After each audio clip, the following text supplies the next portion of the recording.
ಹೆಸರು ಸಂದೀಪ್ ಕುಮಾರ್ ಅಂತೇಳಿ. Gastric problem ತುಂಬ ಇತ್ತು, ಆಮೇಲೆ ಬ್ಯಾಕ್ ಪೇನ್ ಇತ್ತು. ಅದು ಒಂದು ಟೈಮ್ ಆಪ್ರೇಷನ್ ಆಗ್ಬಿಟ್ಟಿತ್ತು. ಅದು ಆದಮೇಲೆ ಇದನ್ನು ಯೂಟ್ಯೂಬಲ್ಲಿ ನೋಡಿ ಬಂದಿದ್ದು. ಟ್ರೀಟ್ಮೆಂಟ್ ಎಲ್ಲ ತುಂಬ ಚೆನ್ನಾಗಿದೆ. 3 months ಆಯಿತು ನಾನು ಬರೋಕ್ಕೆ. ಅಲ್ಲಿ ಯೂಟ್ಯೂಬ್ ಚಾನಲಲ್ಲೇ ನೋಡ್ಕೊಂಡು ಬಂದಿದ್ದು. ಬ್ಯಾಕ್ ಪೇನ್ ಇತ್ತು, L4L5 ಪ್ರಾಬ್ಲಮ್ ಇತ್ತು ಅಂತೇಳಿ ಬಂದಿದ್ವಿ. ಈಗ ಒಂದು 60-70% ಕಮ್ಮಿ ಆಗಿತ್ತು. ನಾನು ನೀಟಾಗಿ ಫಾಲೋ ಮಾಡಿದ್ದೀನಿ. ನಮ್ಮದು ಊಟ ಟೈಮಿಂಗ್ಸ್ ಎಲ್ಲ ಚೇಂಜ್ ಇತ್ತು.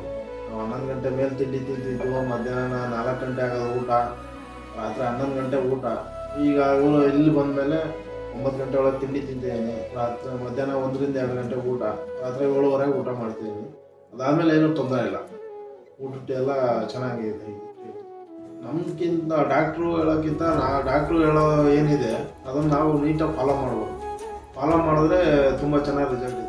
ಫೀಲಿಂಗ್ ಬೆಟರ್ ಇದೆ, ಚೆನ್ನಾಗಿದೆ, ಚೆನ್ನಾಗಿ ಕೋಪ್ರೇಟ್ ಮಾಡಿದ್ದಾರೆ. ಟ್ರೀಟ್ಮೆಂಟ್ ಎಲ್ಲ ತುಂಬ ಚೆನ್ನಾಗಿದೆ.